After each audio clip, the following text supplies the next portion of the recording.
성도로서 새해가 되면 항상 경험하는 것이 두 가지가 있습니다. 하나는 송구영신 예배, 또 다른 하나는 성경 일독 시작입니다. 오늘 읽은 아브라함의 이야기는 성경에서 가장 많이 읽은 이야기일 것입니다. 왜냐하면 성경 일독할 때 창세기는 무난하게 읽혀지는 책이죠. 창세기에서 포기하신 사람은 거의 없을 것입니다. 창세기 잘 읽고 계신가요? 미국의 철학자 모티머 애들러는 1940년에 생각을 넓혀주는 독서법이라는 책에 5장을 보면 의욕적인 독자가 되는 법에서 능동적인 읽기의 본질을 갖기 위해 4가지 질문을 하면서 독서를 해야 한다고 저자는 가르치는데요. 거기서 첫 번째 질문이 전반적으로 무엇에 관한 글인가입니다. 이 질문은 성경을 읽을 때에도 적용할 수 있습니다. 여러분이 성경을 읽을 때 어떤 질문과 세계관을 가지고 읽으시나요? 창세기, 출애굽기, 그리고 그 어려운 레위기 등 구약 성경과 신약을 읽으면서 애들러가 던지라고 하는 질문. 이 책은 전반적으로 무엇에 관한 글인가? 질문하면서 읽으면 성경 일독을 완성하는 데 큰 길라잡이가 되어줄 것입니다. 영국의 아동 문학가인 셀리 로이드 존스가 어린이들을 위한 성경책 스토리 바이블이 있습니다. 저희 집에도 한 부 있는데 이 책의 부제목이 방금 애들러가 하는 질문에 힌트를 줍니다. 책의 부제목이 모든 이야기는 그의 이름을 속삭인다. Every story whispers his name. 그의 이름이란 바로 예수 그리스도를 의미합니다. 성경책은 전반적으로 무엇에 관한 책인가에 답을 해주고 있습니다. 구약 성경은 예수님의 오실 것에 대한 그림자라고 표현을 합니다. 다른 말로 하면은 구약은 예수 그리스도의 오심을 스포일러하고 있다는 것이죠. 오늘 읽은 아브라함의 이야기도 하나님의 스포입니다. 오늘 설교를 통해 애들러가 던지는 질문과 아브라함 이야기에서 예수님을 어떻게 발견할 수 있는지 다음 3가지를 살펴보겠습니다. 첫 번째, 우리 하나님. 두 번째, 우리 이삭. 세 번째, 우리 구원자. 첫 번째, 우리 하나님. 창세기 22장은 하나님께서 아브라함을 시험하시는 모습으로 시작됩니다. 아마 자녀가 있으신 분들은 반대로 이 말씀에서 시험을 받을 수 있는 장면입니다. 그래서 이런 질문을 합니다. 어떻게 하나님께서 사랑하는 아들을 제사로 바치라고 할 수 있나요? 믿음을 확인이 왜 너무 잔인한 시험이 아닌가요? 죄 없는 순수한 이삭을 어떻게 죽이라고 할 수 있습니까? 사랑의 하나님이 맞습니까? 아마 가장 많이 하게 되는 질문이 이게 아닐까 싶습니다. 하나님께서는 왜 아브라함을 시험하시는 것입니까? 이 질문을 자세히 들여다보면 초점은 아브라함에게 있습니다. 왜 하나님께서 아브라함 같은 믿음의 조상을 시험하시냐입니다. 왜냐하면 우리는 하나님보다 아브라함을 더 많이 알고 있고 창세기 12장부터 주인공이 아브라함이기 때문에 독자인 우리는 이 캐릭터와 감정이입이 된 것입니다. 다른 말로 우리는 영화나 드라마를 보면 주인공에게 감정이입이 되지 감동의 생각이나 의도를 잘 파악하지는 못합니다. 그래서 하나님께서 왜 아브라함을 시험하시는 겁니까? 이 질문을 묻기 전에 먼저 물어야 할 것은 이 하나님이 누구시길래 아브라함을 이렇게 시험하실까입니다. 이 질문의 초점은 아브라함에서 하나님으로부터 시선을 옮깁니다. 캐나다 신학자 J.I. 패커는 그의 저서 하나님을 아는 지식에서 이렇게 주장합니다. 당신이 이곳에 온 주된 목적이 하나님을 아는 것이라는 사실을 깨닫게 되면 인생의 대부분 문제는 저절로 해결됩니다.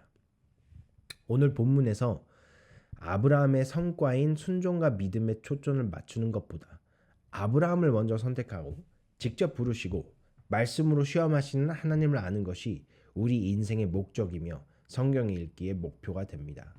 창세기의 저자는 하나님이시며 이 책에서 모든 이야기를 이끌어 가시는 분도 하나님입니다. 그래서 이삭을 번제로 드리라고 하신 이 사건에서 하나님을 알지 못하면 충분히 교회를 떠나고 하나님을 떠나게 할 수 있는 이야기입니다. 그래서 우리는 먼저 시험하시는 하나님은 누구신가를 보겠습니다.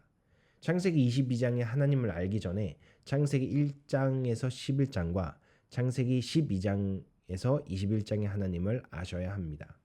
창세기 1장에서 11장의 하나님은 세상을 창조하시고 자신의 형상을 가진 커플 1호 아담과 하와를 만드시고 축복하십니다. 에덴 동산의 축복입니다. 하지만 선악과를 따먹고 이때부터 하나님께서 만드신 완벽한 세상이 인간의 죄로 물들어 버립니다. 아벨과 가인, 노아의 방주 사건, 그리고 바벨탑 사건. 이렇게 죄에 빠진 세상을 하나님께서는 어떻게 하십니까? 끝까지 포기하지 않으시고 바로 세우려고 합니다. 그래서 12장에서 하나님의 백성과 나라를 리부트하기 위해 한 사람, 한 가정을 부르십니다. 그게 바로 아브라함.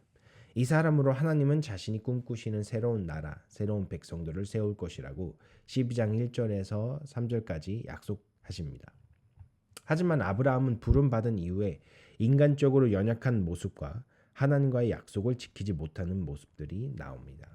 크게 두 가지인데요. 하나는 애굽 사람들에게 자신이 살려고 아내 사라가 누이라고 거짓말을 합니다. 다른 죄는 하나님의 말을 신뢰하지 못하고 아내의 말을 들어 여종인 하갈을 통해 아들을 얻은 것입니다. 하나님께서 계속 실망만 안기는 아브라함에게 하나님은 어떻게 반응하십니까?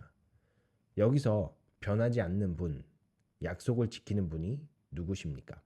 바로 하나님입니다. 이것을 한 번 더 상기시키기 위해 창세기 15장에서는 아브라함과 언약을 세우시는 하나님을 볼 수 있습니다. 그럼 왜 하나님은 아브라함을 선택하셔서 약속하시고 계속 용서하시고 계속 아브라함의 삶을 인도해 가실까요? 하나님의 동기는 무엇일까요? 바로 축복하기 위해서이고 생명을 주시기 위함입니다.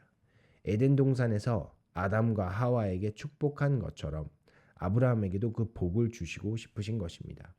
그래서 우리의 첫 번째 질문인 시험하시는 하나님은 어떤 분인가 해서 절대 변하지 않으시고 약속을 지키시며 아브라함을 축복하고 싶은 하나님을 볼 수 있습니다. 이런 하나님께서 아브라함을 시험하는 방법이 오늘 본문에 나와 있습니다. 다 같이 창세기 22장 2절 말씀 읽어보겠습니다. 여호와께서 이르시되 내 아들 내 사랑하는 독자 이삭을 데리고 모리아 땅으로 가서 내가 내게 일러준 한 산 거기서 그를 번제로 드리라. 여기서 빠진 대목이 하나 있습니다. 무엇일까요? 하나님께서는 시험의 목적을 말씀하지 않으십니다. 이유를 설명하지 않으시죠. 하버드 비즈니스 리뷰 기사 중에 좋은 리더십은 왜를 소통하는 리더라는 글을 읽었습니다. 직장에서 부하 직원이나 타인에게 일을 시킬 때 왜 하는지 설명을 하면, 그러니까 어떤 짓을 할 때 because라는 단어를 꼭 써야 상대방의 일에 대한 이해를 바탕으로 좋은 태도로 몰입할 수 있어 더 좋은 성과를 낸다는 기사입니다. 이 리더십의 덕목은 직장뿐 아니라 학교에서도 적용됩니다. 제가 교사로 교육받을 때 학생들에게 어떤 과제나 숙제를 줄 때 그들에게 왜 하는지 그 이유와 학업 목표를 설명을 해야 학생들은 동기와 목적의식을 가지고 좋은 성적을 낼 수 있다고 합니다. 자녀를 둔 부모님들도 경험해 보셨죠. 아이들이 어렸을 때는 이거저거 하면은 착착했는데 어느 순간부터 왜라는 질문을 하기 시작합니다. 왜를 얘기해 주지 않으면 부모가 하라는 것을 따르진 않죠. 그래서 이 금쪽이들에게 왜를 설명하는 부모가 좋은 부모라고 우리는 생각하게 됩니다. 직장, 학교, 그리고 집에서 우리는 이 왜에 익숙하며 왜를 설명하고 듣는 훈련이 되어 있습니다. 그런데 오늘 본문에서 하나님은 아브라함에게 왜를 설명 안 하십니다. 현대인들에게는 이해가 되지 않는 지시입니다. 그런데 왜를 설명하지 않으시는 하나님의 모습을 성경 다른 곳에서도 찾아볼 수 있는데요. 시험하면은 아브라함 다음으로 떠오르는 다른 인물이 있습니다. 바로 욥. 흠없고 의롭게 살아온 욥은 사탄에게 시험받아 자신의 가족, 재산, 건강을 모두 잃습니다. 하지만 욥기 42장까지 하나님은 욥이 왜 이런 시험과 고난을 받아야 하는지 얘기해 주지 않습니다. 오늘 우리가 욥을 읽는 우리는 그 이유를 알지만 욥은 모르고 이야기가 끝이 납니다. 왜 하나님이 이렇게 시험하실까요? 왜 하나님은 왜를 얘기해 주지 않을까요? 우리가 세상을 살아가며 왜가 들어간 질문을 많이 하지 않습니까? 왜 하나님은 착하고 열심히 사는 사람에게 고난을 주십니까? 그게 나일 수도 있고요. 왜 하나님은 나쁜 사람에게는 평탄한 삶을 주십니까? 왜 하나님은 동치에 착륙한 비행기를 충돌하기 전에 딱 멈추지 않으시고 많은 가족들이 죽게 하십니까? 왜 하나님은 산불을 멈추지 않으셔서 나의 이웃의 집을 불타게 하십니까? 왜 하나님은 내 가족의 질병을 고쳐주지 않으십니까? 왜 하나님은 나의 기도를 들어주시지 않습니까? 제가 진지하게 성도님들께 여쭤보겠습니다. 하나님께서 여러분들이 궁금해하는 왜를 답변해 주시면 하나님을 전적으로 믿으실 겁니까?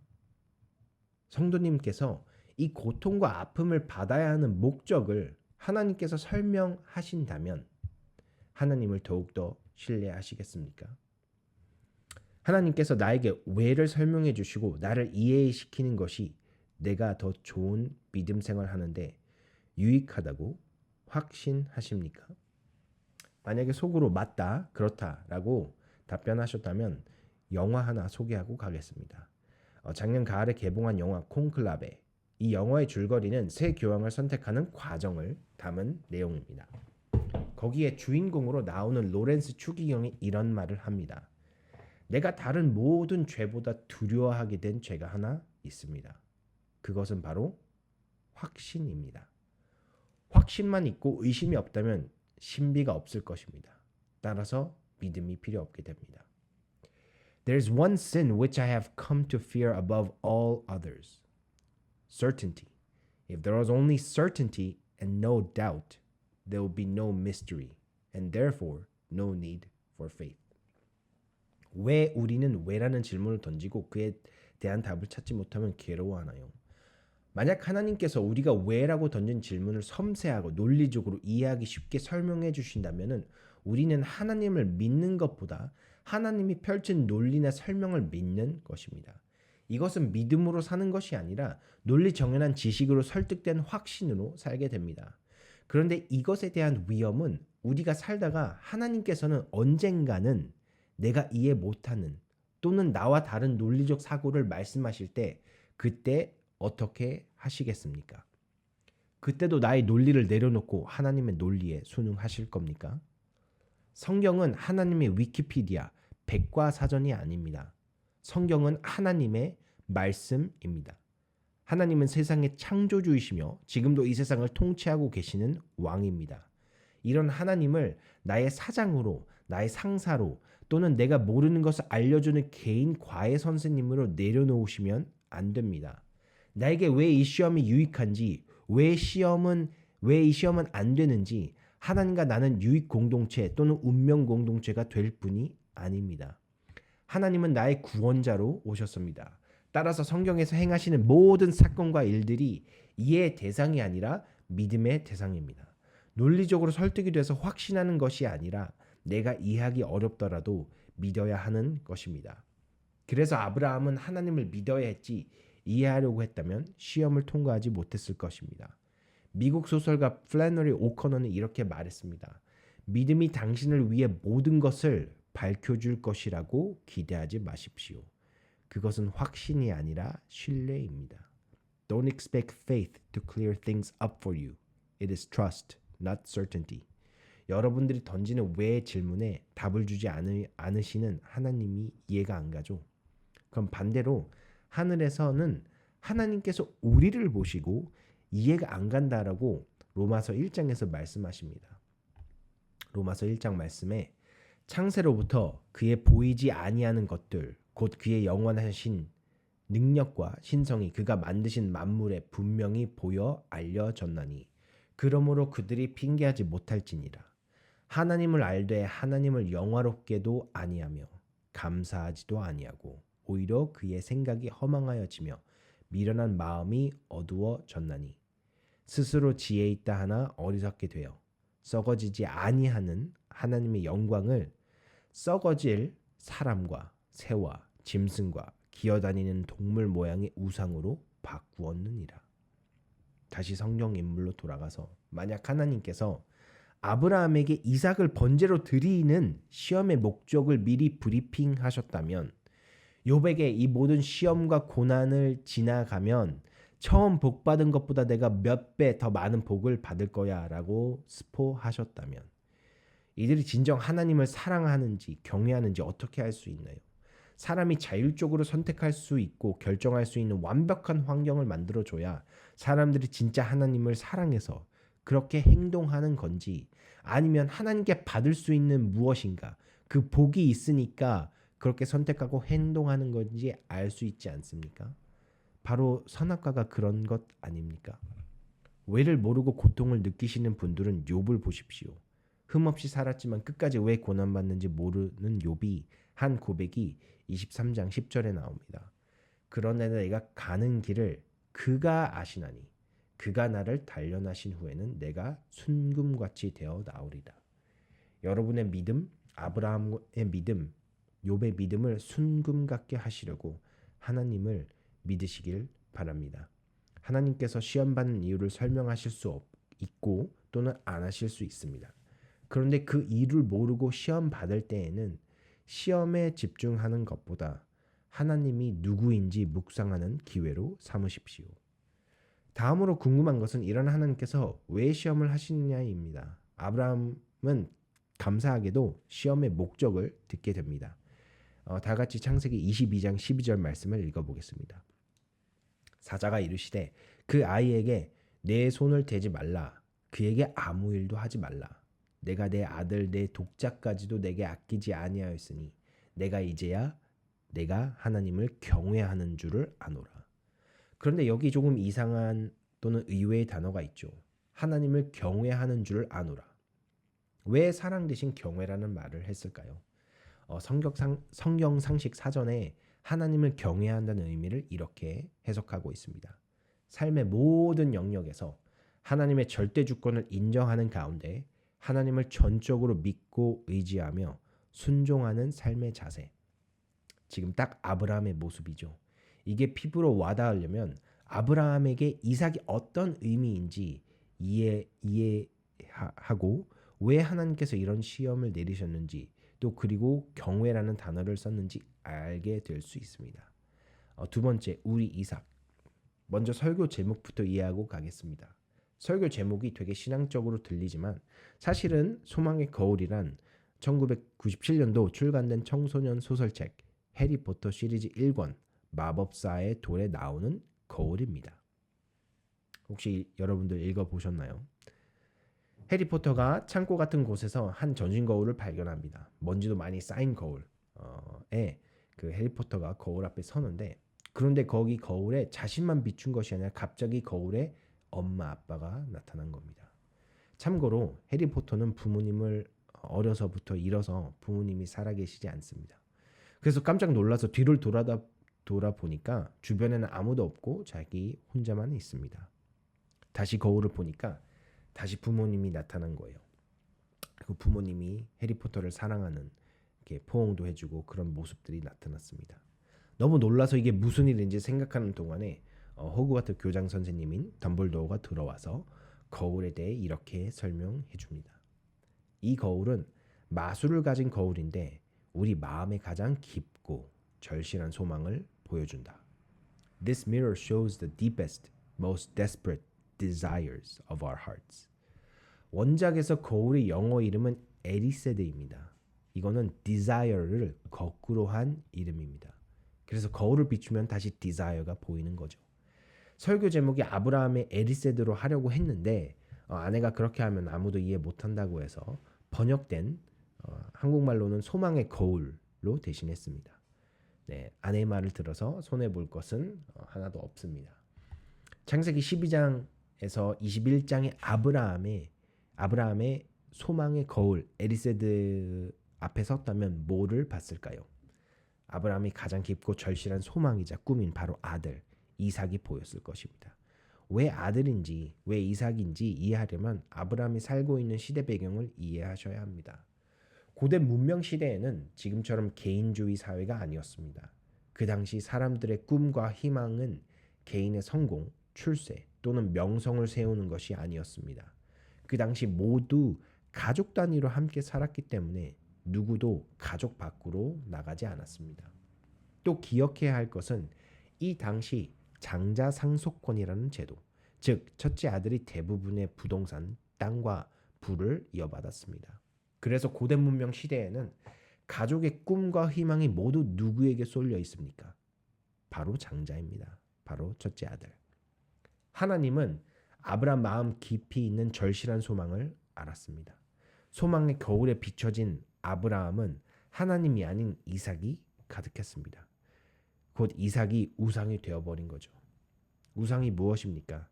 나의 삶의 의미와 깊은 행복을 발견하는 그 무엇이십니다. 그러니까 하나님만이 줄 수 있는 것을 다른 것으로 대체하는 이것이 우상인 것입니다. 아브라함에게 이 우상이 이삭이었던 것입니다. 하나님께서 약속하신 이삭이 이제는 하나님을 넘어 아브라함의 인생의 목적과 행복의 원천이 된 것입니다. 하나님보다 이삭을 더 묵상하고 있는 것입니다.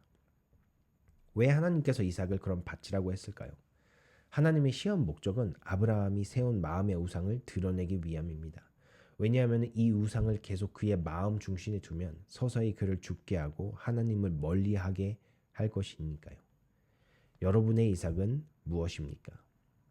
팀 켈러 목사의 저서인 내가 만든 신에서 나의 우상을 식별할 수 있는 4가지 방법을 알려줍니다.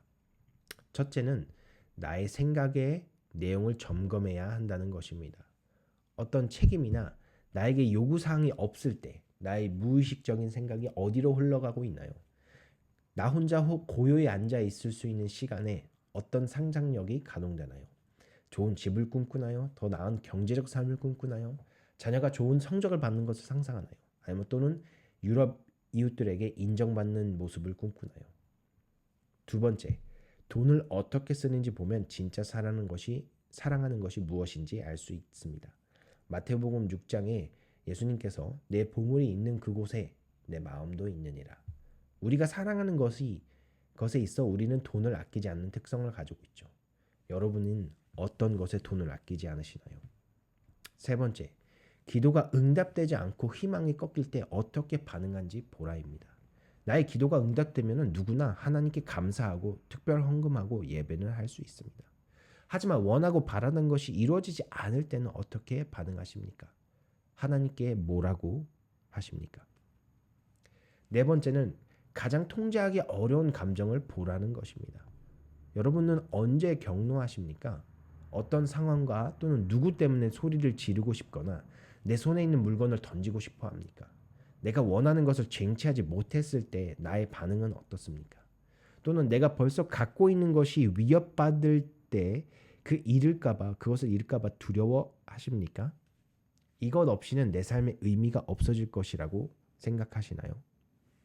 이제 여러분들의 이삭 또는 우상이 식별되었나요? 그럼 우리의 우상이 식별되면 다음은 어떻게 해야 할까요? 조금 소개한 소망의 거울 에리세드에 있는 창고로 다시 돌아가겠습니다. 덤블도어가 처음 해리포터에게 이 거울은 마술을 가진 거울인데 우리의 마음 가장 깊고 절실한 소망을 보여준다. 그리고 이 설명을 추가합니다. 세상에서 가장 행복하고 만족스러운 사람은 거울을 들여다보면서 거울이 그들에게 보여주는 그대로의 모습을 보게 된다. 그러면 그들은 더 이상 그 누구도, 그 거울이 그들에게 보여줄 수 있는 그 이상의 누구도, 그 이상의 그 무엇도 갈망하거나 바랄 것이 없지. 그러니까 가장 행복한 사람은 지금에 있는 것에 만족할 줄 아는 사람이라는 것입니다. 그래서 이 에리세드 거울 앞에서는 나만 비춰진다는 것이죠. 이제 다시 창세기로 돌아와서 22장 전에 아브라함이 이 소망의 거울에 섰을 때는 사랑하는 아들 이삭을 또는 복받는 모습 또는 창대한 나라를 봤을 것입니다. 그런데 아브라함이 눈을 들어 어디를 바라봅니다. 그게 22장 4절에 나오는데 다 같이 읽어볼게요. 눈을 들어 그것을 멀리 바라본지라. 하나님께서 일러주신 곳, 그러니까 이삭을 바치라고 한 그 멀리 바라본 곳, 무엇을 봤을까요? 창세기 22장의 아브라함이 이 소망의 거울, 에리세드 거울 앞에서 자신과 이삭이 아닌 이제는 하나님을 본 것입니다. 소망의 거울 앞에서 아브라함과 하나님 모습, 아브라함이 이삭을 바칠 수 있는 비결을 볼 수 있는데 미국의 존 파이퍼 목사가 한 설교에서 성도들에게 이렇게 질문을 합니다. 하나님이 당신을 정말 정말 정말 정말 정말 사랑하는 것을 어떻게 아시나요? 제가 바질 한인 선교 교회 성도님들께 똑같이 질문하겠습니다. 하나님께서 성도님을 정말 정말 정말 정말 정말 사랑하는 것을 어떻게 알 수 있나요? 네, 시험 문제입니다. 한번 답을 해보시겠습니까? 존 파이퍼 목사는 이렇게 답변을 했습니다. 하나님이 당신을 정말 정말 정말 정말 사랑하는 것을 알 수 있는 것은 당신의 행복을 위해 최고의 것을 주시지 않겠습니까? 왜냐하면 모든 것을 아는 하나님이잖아요. 그럼 그게 뭔지 아세요? 바로 자기 자신인 것입니다. 우리는 하나님 안에 거하고 하나님과 깊은 관계를 가져야 그게 세상 가장 최고의 복이며 내가 이 땅에서 가장 행복하게 살 수 있는 이유입니다. 이 복이 바로 아담과 하와에게 주신 에덴 동산의 복입니다. 시편 16편 11절에 주께서 생명의 길을 내게 보이시리니 주의 앞에는 충만한 기쁨이 있고 주의 오른쪽에는 영원한 즐거움이 있나이다. 요한복음 3장 16절 하나님이 세상을 이처럼 사랑하사 독생자를 주셨으니 이는 그를 믿는 자마다 멸망하지 않고 영생을 얻게 하려 하심이라. 아브라함이 깨달음을 얻게 된 거죠. 자신이 평생 원하고 꿈꾸었던 것이 내가 받고 싶어한 하나님의 축복이 다름 아닌 하느님 자신이었다는 것을, 이삭은 이 땅에서 잠시 지나가는 축복이지 아브라함 자신을 구원하거나 영원한 기쁨이 되지 못한다는 것을 알았습니다. 그래서 아브라함은 하나님의 명령에 그 이유를 몰라도 이삭을 번제로 바칠 수 있는 것이었습니다. 아브라함은 하나님을 진정 경외했던 것입니다. 경외의 뜻 다시 한번 말씀드리겠습니다. 삶의 모든 영역에서 하나님의 절대 주권을 인정하는 가운데 하나님을 전적으로 믿고 의지하며 순종하는 삶의 자세, 이것을 아브라함이 갖게 된 것이죠. 오늘 본문에서 아브라함이 우리에게 주는 예수 그리스도의 스포가 담겨 있습니다. 세 번째, 우리 구원자. 아브라함이 두 번째로 눈을 들어 보는 장면이 13절에 나옵니다. 22장 13절 다 같이 읽어보겠습니다. 아브라함이 눈을 들어 살펴본즉 한 숫양이 뒤에 있는데 뿔이 숯불에 걸려 있는지라. 아브라함이 가서 그 숫양을 가져다가 아들을 대신하여 번제로 드렸더라. 이때 눈을 들어 보니 무엇이 있었습니까? 숫양. 이때 소망의 거울 에리세드를 보니 뭐가 보였나요? 아브라함에게? 아브라함 자신을 구원하기 위해 십자가에 달린 예수를 봤습니다. 숫양을 번제로 드리면서 아브라함과 이삭은 이것을 깨달았습니다. 하나님은 그들을 살리시려고 시험한 것이고 하나님은 우리를 죄에서 구원해 주시는 분이라는 것, 그리고 우리는 하나님을 믿어야 한다는 것. 창세기 12장에 하나님께서 아브라함에게 약속하신 축복이 무엇입니까? 어느 날 너의 혈통에서 한 아들이 태어날 것이고 그리고 그 아들로 인해 온 인류가 복을 받을 것이다. 온 세상이 구원받을 것이다. 이게 누굽니까? 예수 그리스도.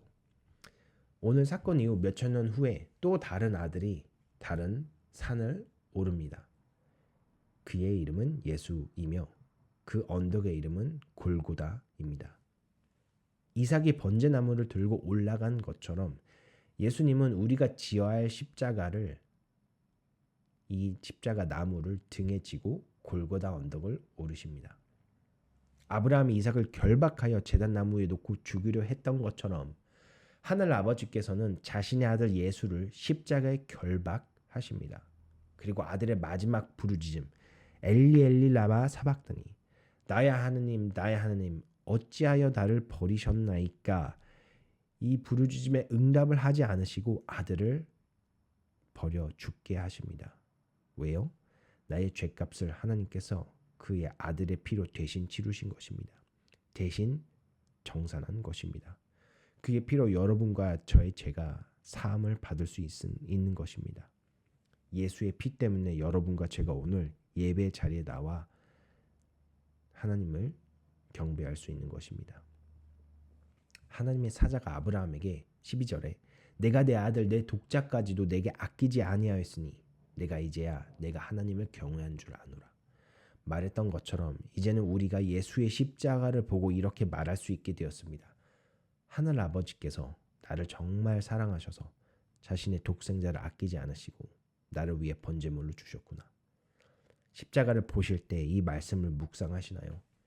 십자가에 적혀 있는 하나님의 사랑을 이해하고 믿으시나요? 이게 복음입니다. 이게 우리가 기다리던 기쁜 소식입니다. 아브라함이 이삭을 내려놓을 수 있었던 비결 또는 순종의 비밀이 뭐냐고요? 바로 복음 때문입니다. 자신의 우상이었던 이삭을 예수님 십자가로 대체한 것입니다. 소개해서 말씀드린 그 독서하면서 던져야 되는 애들러의 질문. 이 성경책은 전반적으로 무엇에 관한 글인가? 바로 예수 그리스도에 관한 책입니다. 시험하시는 하나님을 알게 하는 분도 예수 그리스도, 우리 이삭을 내려놓을 수 있는 믿음을 주시는 분도 예수 그리스도, 그리고 우리를 죄에서 구원하시고 하나님께로 인도하시는 분도 예수 그리스도. C.S. 루이스의 나니아 연대기의 두 번째 소설인 사자와 마녀와 옷장에서 사자인 아슬란, 즉 예수를 상징하는 캐릭터인데 이렇게 쓰였습니다. 아슬란이 오실 때 악이 바로 잡히리라. 그의 우렁찬 포효의 슬픔이 사라지고 그가 이를 드러낼 때 겨울은 죽음을 맞이하며 그가 갈기를 흔들 때에는 봄이 다시 찾아오리라.